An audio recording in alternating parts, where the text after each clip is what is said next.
Shalom semuanya. Pada kesempatan kali ini, kami dari kelompok 9, Spiritualitas Kristen kelas B, akan mempresentasikan atau menjelaskan tentang kaum aktivis mengasihi Allah melalui konfrontasi. Namun sebelum itu, izinkan kami untuk memperkenalkan diri terlebih dahulu. Perkenalkan, nama saya Rachel Nadine Tatilaha, NIM saya 71-2020-003. Saya berasal dari Bandung dan sinode saya GPI. Terima kasih. Nama saya Mardianto Valentino Mbau, NIM 71-2020-005, asal Rote, Nusa Tenggara Timur, asal Sinode Gemit. Perkenalkan, nama saya David Helman Siregar, NIM 71-2020-275. Saya berasal dari Bogor, Jawa Barat. Terima kasih. Perkenalkan, nama saya Miraculous Sumual dengan NIM 71-2020-279, asal Sinode Gemim.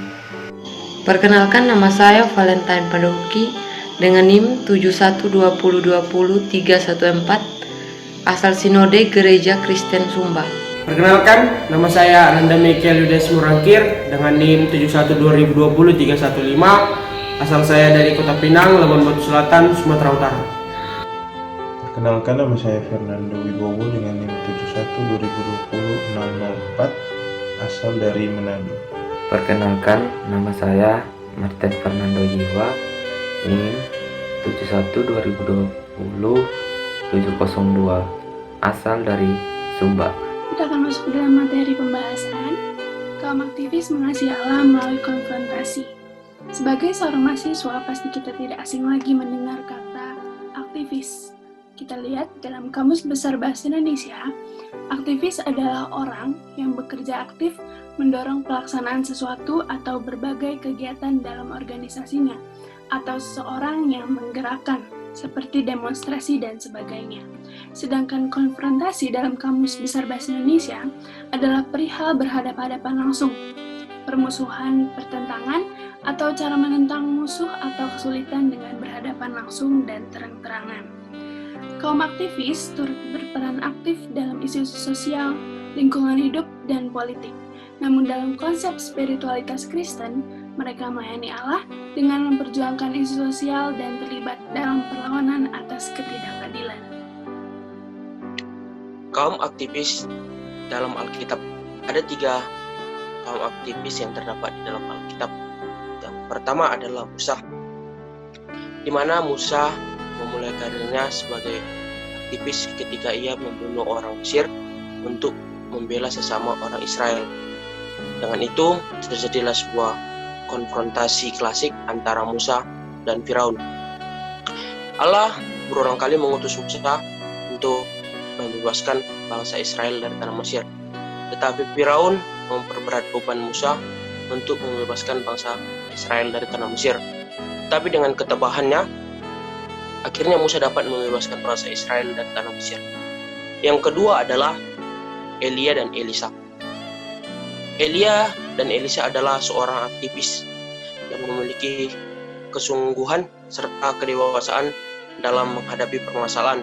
Kita lihat di mana mereka sama-sama menghadapi sebuah konfrontasi. Elia menghadapi konfrontasi dengan para penguasa Israel, dan Elisa berkonfrontasi antara dengan Hazael. Mereka melakukan konfrontasi itu dengan membuat sebuah kedewasaan serta memiliki kesungguhan. Yang ketiga adalah Habakuk. Habakuk adalah tokoh Alkitab yang dijadikan sebagai peringatan baik bagi kaum aktivis. Mengapa dikatakan demikian? Karena Habakuk adalah seorang yang peduli akan kaum aktivis, di mana banyak kaum aktivis yang berdoa seolah-olah bernada menuduh Allah, bukannya memohon, tetapi seolah-olah orang itu lebih peduli akan keadilan daripada Allah. Tetapi Habakuk berseru, Habakuk tidak ingin melakukan yang seperti itu. Kawan-kawan, di sini saya akan menjelaskan mengenai konfrontasi dan kaum aktivis. Nah, kaum aktivis di sini mendapatkan kekuatan rohani dari pertempuran, yang sebenarnya bukan hal yang buruk. Karena Yesus sendiri berkata bahwa makananku ialah melakukan kehendak Dia yang mengutus aku dan menyelesaikan pekerjaannya. Yohanes 4 ayat yang ke-34. Namun kembali lagi, ketika kita melakukan pekerjaan Allah tersebut, apakah kita mengalami perjumpaan dengan Allah? Apakah spiritualitas kita dapat bertumbuh dalam kita atau tidak? Nah, di sini Francis Schaeffer dalam bukunya The Mark of Christian itu mengatakan bahwa hanya ada satu jenis orang yang dapat berjuang dalam pertempuran Allah, di mana saja dan dengan cara yang sepatutnya, yaitu orang yang pada dasarnya tidak suka berkelahi. Orang yang suka berkelahi cenderung melakukannya karena ia suka berkelahi. Francis Schaeffer juga di sini menuliskan bahwa dunia ini harus melihat bahwa ketika kita harus berbeda satu sama lain sebagai orang Kristiani sejati, kita melakukannya bukan karena kita mencintai bau darah, bau gelanggang, bau perlawanan, tetapi karena kita harus melakukannya demi kepentingan Allah itu sendiri. Next. Nah, di sini penulis juga menjelaskan bahwa konfrontasi sesungguhnya mendatangkan sebuah kegenapan, bukan keletihan, ucapan syukur, bukan amarah, dan keintiman yang makin dalam dengan Allah, bukannya sikap membenarkan diri yang Ketakutan untuk berkonfrontasi. Banyak orang enggan untuk menjadi seorang aktivis dikarenakan takut akan resiko yang akan dihadapi pada kemudian hari. Contohnya resiko untuk tidak disenangi atau dibenci. Namun di sisi lain kita harus menyadari bahwa kenyataannya memang ada orang yang memilih untuk membenci Allah dan kerajaannya. Maka dari itu, jika kita ingin berada di pihak Allah dan kerajaannya, maka kita harus siap untuk dibenci. Selanjutnya, mengubah aktivisme menjadi keintiman rohani. Thomas Merton memberikan petunjuk ketika ia menyarankan bahwa kaum aktivis sebenarnya dapat melakukan kontemplasi terselubung jika mereka aktif karena alasan yang benar. Kaum aktivis dapat menemukan Allah dengan mengabdikan diri kepadanya dalam pekerjaan yang penuh pengorbanan, yang dapat meyakinkan mereka berada dalam hadiratnya sepanjang hari. Meskipun pekerjaan kaum aktivis ini tidak memungkinkan menemukan keheningan, ketenangan, dan keleluasaan untuk mengosongkan pikiran dari perkara-perkara dunia, kaum aktivis juga merupakan kelompok yang terlatih secara terselubung karena kemurahan hati mereka yang luar biasa, terpelihara oleh ketaatan kasih bagi sesama, pengorbanan diri, dan penyerahan penuh pada kehendak Allah. Dengan melakukan kontemplasi terselubung ini, maka kaum aktivis akan jauh lebih dekat dengan Allah dengan sendirinya. Selanjutnya adalah bentuk-bentuk aktivis. Dalam bentuk-bentuk aktivis ini, bentuk lain dari aktivisme adalah berupaya untuk mereformasi masyarakat. Dan selain mereka merasa sangat dekat dengan Tuhan ketika mengerjakan tindakannya, dan mereka juga merasa sangat penting ketika digerakkan dalam melakukan tindakan mereka sebagai kaum aktivis. Juga merasa sangat senang ketika memberi waktu, daya, dan dana untuk menghasilkan suatu perubahan positif. Nah, selain itu, bentuk aktivis juga dapat dimasukkan ke dalam kelompok-kelompok orang seperti penulis, pengkhotbah, politisi akademisi, artis, dan ibu rumah tangga. Semuanya dapat menjadi aktivis yang tetap setia dalam lingkup kerja mereka untuk selalu berdiri bagi kebenaran. Dalam tataran pribadi saya menyaksikan bahwa aktivis berdasarkan spiritualitas memiliki kebutuhan mendasar untuk mengambil risiko secara rohani. Ketika kebanyakan dari kita lebih suka bermain aman, kaum aktivis kerap memperlihatkan kebutuhan yang nyaris tak terpuaskan untuk melihat Allah, dan mereka melakukan terobosan secara dahsyat. Kaum aktivis tidak pernah puas dengan bermain aman, mereka perlu mengalami semacam gairah untuk menyaksikan Allah yang ajaib bekerja. Pengertian ini, kaum aktivis memiliki kemiripan dengan kaum antusias yang selalu terobsesi dalam mencapai sesuatu yang mereka inginkan. Doa dan kaum aktivis. Kaum aktivis adalah kelompok yang sangat bertekun di dalam doa. Sehingga tidak heran jika kita menemui banyak aktivis-aktivis yang secara langsung terlibat atau berpartisipasi dalam berbagai bentuk doa. Misalnya, 1. Doa keliling. Banyak kaum aktivis menggunakan cara-cara ini untuk mendoakan seseorang ataupun kelompok-kelompok tertentu.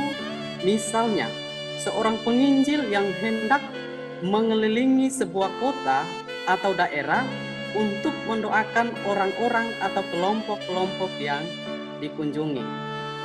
Yang kedua, arak-arakan. Apa itu arak-arakan?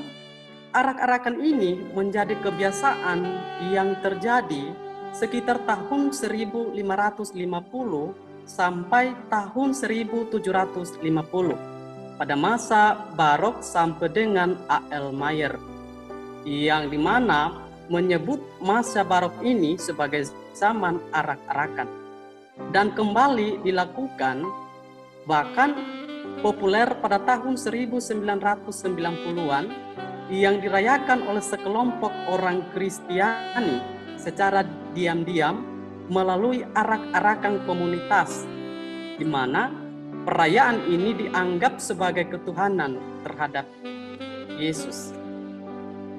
Yang ketiga, doa syafaat. Apa itu doa syafaat?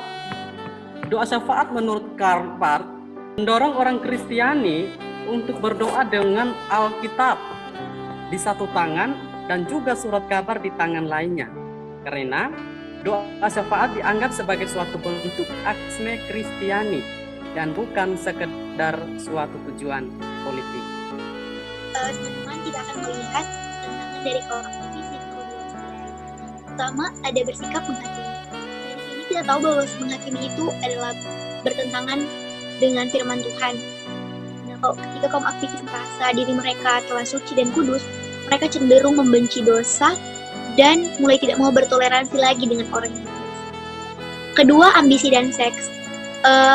Orang yang memiliki sifat ambisi itu rentan memiliki pembawaan yang egois dan tertutup, sehingga ketika mereka merasa letih dan lelah terhadap aktivitas sehari-hari mereka jatuh ke dalam dosa seksual untuk memuaskan diri mereka, sehingga mempermalukan diri dan pelayanan mereka. Ketiga, ada elitisme dan kebencian. Di sini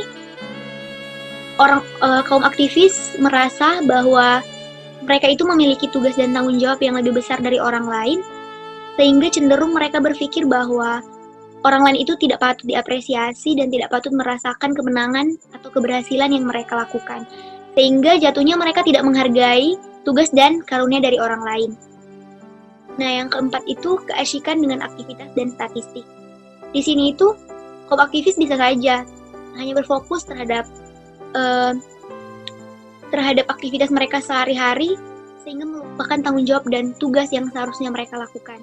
Seperti yang telah dicontohkan salah satu murid Yesus yang memotong telinga prajurit-prajurit yang akan menangkap Yesus, sehingga di situ dia telah menyimpang dari ajaran Yesus dan mencerminkan murid Yesus. Sebenarnya kan yang harus dia lakukan adalah mendoakan Yesus dan orang-orang yang memusuhi Yesus. Nah, kelima itu ada poin kurang menekankan kesucian pribadi. Nah, di sini itu kaum aktivis terlalu berfokus kepada kegiatan bersama dan kepentingan orang lain, sehingga mengesampingkan kebutuhan rohani pribadinya masing-masing. Oke, pada kesempatan ini saya akan membahas materi mengenai suatu panggilan luhur yang terdapat dua bagian poin penting. Yang pertama, menghargai peran kaum aktivis, yang berarti meskipun kita tidak menganggap diri kita bertipe utama aktivis, namun haruslah kita menghormati peran kaum aktivis di gereja dan di dunia. Ego yang kadang diperlukan karena kaum aktivis sering dijauhi oleh masyarakat.